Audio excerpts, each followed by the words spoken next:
All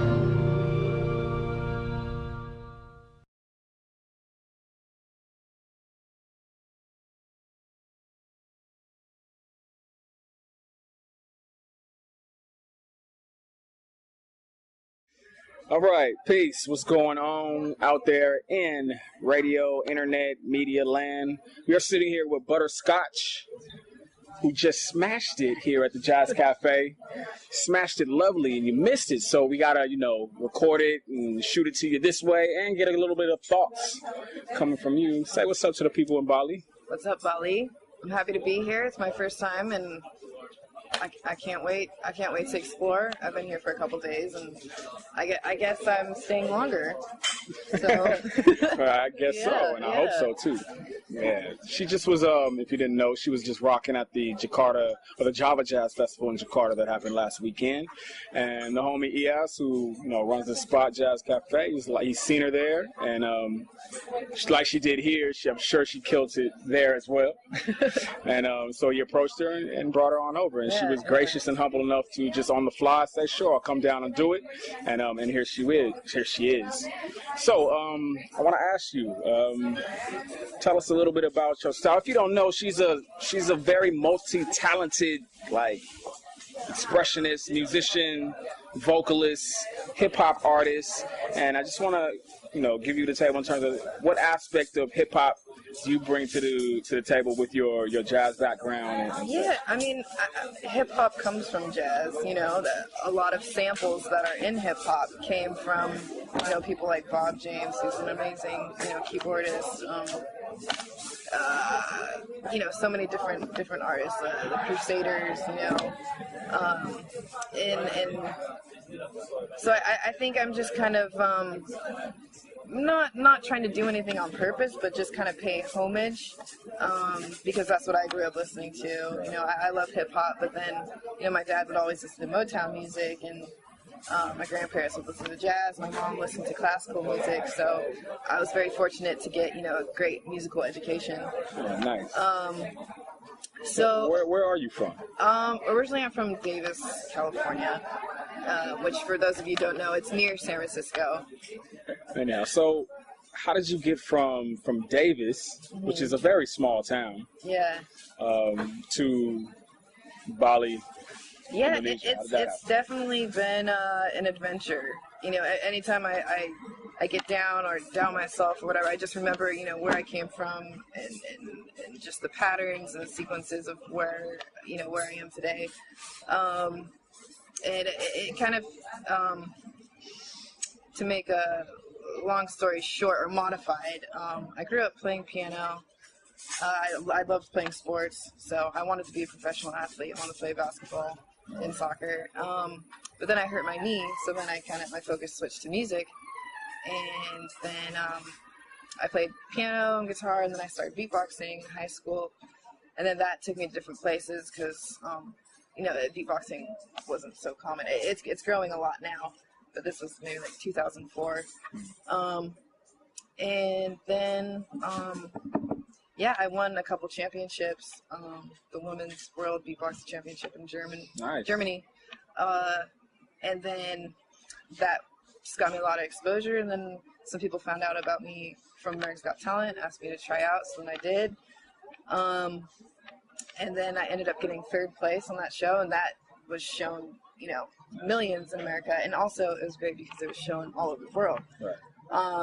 And even because that happened a few years ago, but every year I would get messages from different countries saying, "Oh, I just saw you," because it's delayed in different countries. Right. So that worked out to my advantage because I this is how I'm getting to different places, and it's so cool that I'll show up to a venue and have people come, even though I've never been here, and I don't have an album out yet, so it's just kind of mind blowing that people have heard my music and stuff. So the reception, what's the reception just been like in these different countries that you've been to? It's been pretty good. And what I like to see is or what I have seen is the age range too, because a lot of times, you know, in the music industry, they want to know like what target are you going for, you know, like what age range, you know, what demographic, you know, all those things. But and it's tough for me because I'm like, well, everyone, you know. And I mean, even tonight, you saw someone who's 80 and someone who is like 5. At a club, you know, and that's cool that, you know, the kids got in. That's really cool. So, I just want to touch everyone I can, and yeah. In terms of like future things, like and taking, I know you have your album, but just even as an artist, what would you like to achieve artistically? Yeah, beyond just like the physical bringing the album out. Right. I mean, I'm a big fan of classical music as well. So my dream is to perform with an orchestra.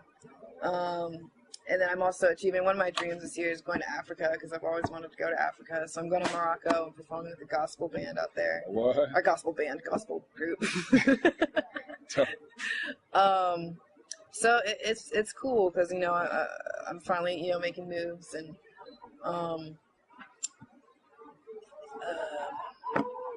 yeah, and I'm performing with a big band, which, you know, I love that old like classic feel.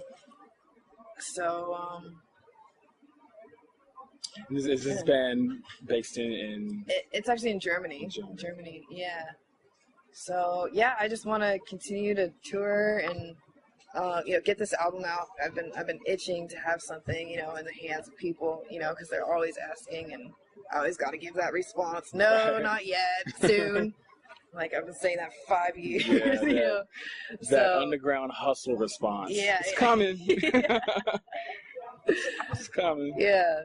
So, you know, I've been honored to be able to perform and tour without one, because I know it's definitely difficult to not have an album and to be on the road. So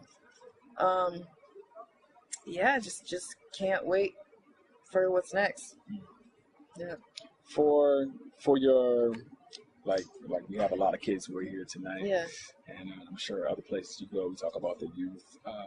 If you were to give them like something, because specifically because so many youth are not necessarily knowing about just musical tradition. They want to get involved in hip hop. They want to do all these different things, but not necessarily having the history behind it or know anything about it. Right. What would you say would be a first thing to step, like, because they may look at you as like, oh, I want to do all of those things. Yeah. How would you give them a direction to move and say, okay, this is right? Yeah, I mean, I'm still trying to figure out what I'm doing myself. You know, it's hard to dedicate myself to one thing. But something that I have been doing is giving beatbox workshops. Like wherever I happen to tour, then the day before I usually give a workshop. So, and it's great because, well, in America, you know, the arts have been, you know, cut out of schools and stuff. So, you know, you can't even, it's hard to even afford like an instrument, you know, a saxophone, a trumpet to buy. And now you can't even like rent one from a school or something. So, beatboxing, you don't have to use any instruments. All you just use is, you know, your mouth. So, I love to give workshops, and I would say it's the easiest thing to do. I mean, well, it's difficult at first, but in terms of teaching kids and if they want to go in one direction. But, you know, if they really feel a certain instrument or a certain inspiration, then, you know, yeah. I don't know if I would say, well, I would say play everything, I guess. You know, just try. I was fortunate because all my siblings, I'm the youngest of 5 kids, and my mom was a piano teacher, so all my siblings played a different instrument.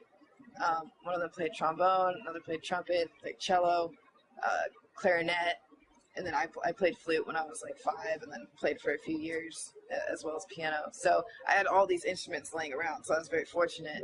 So whenever I was bored, and my mom like locked the TV room, so we couldn't watch TV all the time.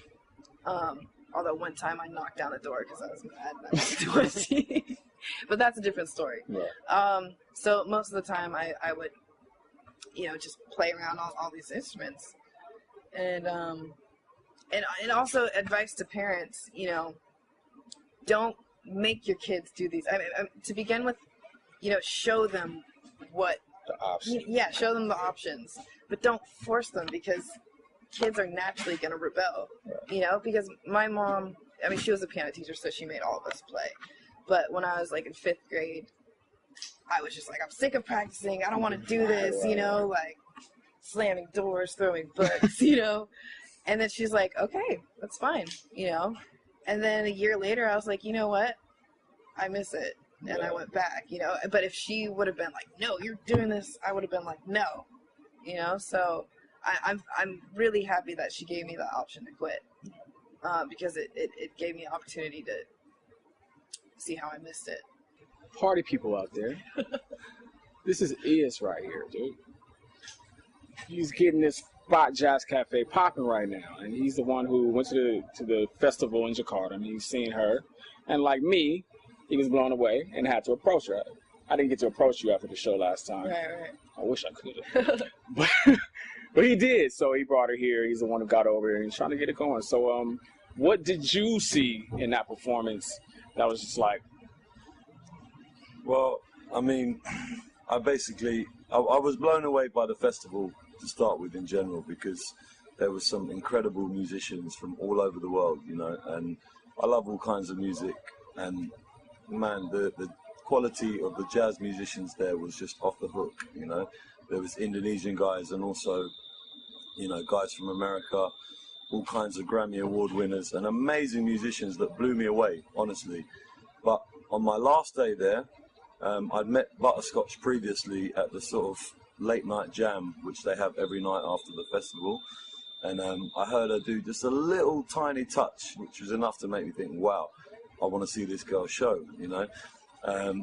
So I went the next day at 3 o'clock in the afternoon, and I just, after all this amazing stuff I saw, I was completely blown away, because it was just so fresh and original, and you know, it has elements of jazz and soul and what she does, but I don't know, I just felt her whole energy and personality and everything coming through in her music, and it just felt to me like something that was really new and really happening. In comparison to everything else, it was like the most exciting thing for me. I just felt excited, and I felt a feeling of love and just everything all over, you know. I watched it, I was on my own, I was in the audience way at the back, and just the whole way through I was completely fixated, you know, and it was everything. It was the music, the skills and the talent in what she does is just phenomenal. I can't even work it out or understand it. I don't know how you do that kind of stuff all at the same time.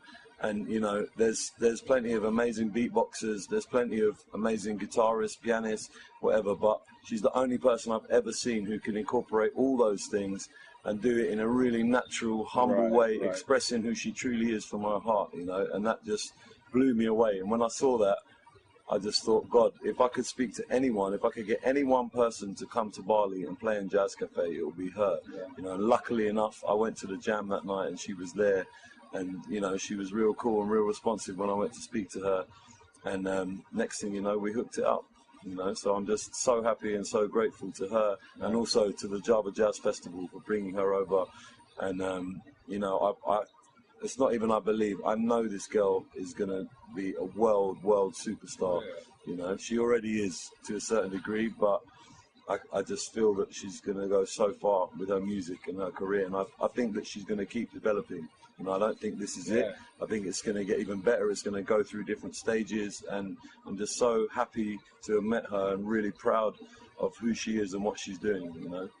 I want to say thank you again for coming here. Good to see you. Is there anything just you would just like to, you know, share with the audience, just on your own, just what I was just like, hey, this is that I hadn't mentioned, or right. Well, you know, there's a ton of obstacles in life that, you know, are gonna, you know, try and take you down.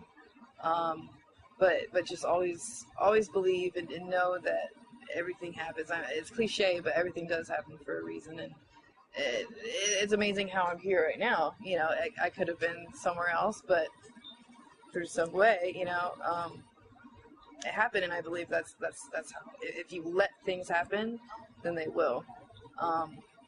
So just never, never doubt yourself, and always just go with your heart and do what you feel is right. Amen. Cool. Thank you very much, Butterscotch. Thank you. Keep it forward. Yes, right on. Respect. Y'all out there, right on. Tune in. Butterscotch. Oh, before you get out of there, is there any, like, where could they go just to... Oh, yes. To see? My website, butterscotchmusic.com. Also, if you're on Facebook, I have my page, Butterscotch. Just search for Butterscotch. Let's see what else. Twitter, The Butterscotch. And just basically type Butterscotch into Google. You'll find whole heap of stuff. Or Instagram. Instagram is my new favorite because I love photography and I like to take pictures. And I think it's cool. I'm not like the hugest social media person, but Instagram is really cool. I like it. Cool. And that one is at Radioactive Banana. Radioactive Banana. And can I just quickly say that if anyone would like to know about more amazing things that are going on at Jazz Cafe, please visit our website, jazzcafebarley.com, or our Facebook page. Facebook page. Jazz Cafe Ubud on Facebook. And we are going to continue as a team to bring you the best music to Bali possible, and to share it with you guys and elevate the music scene in Bali. Thank you very much. Yeah, thank you. Peace, y'all. Peace.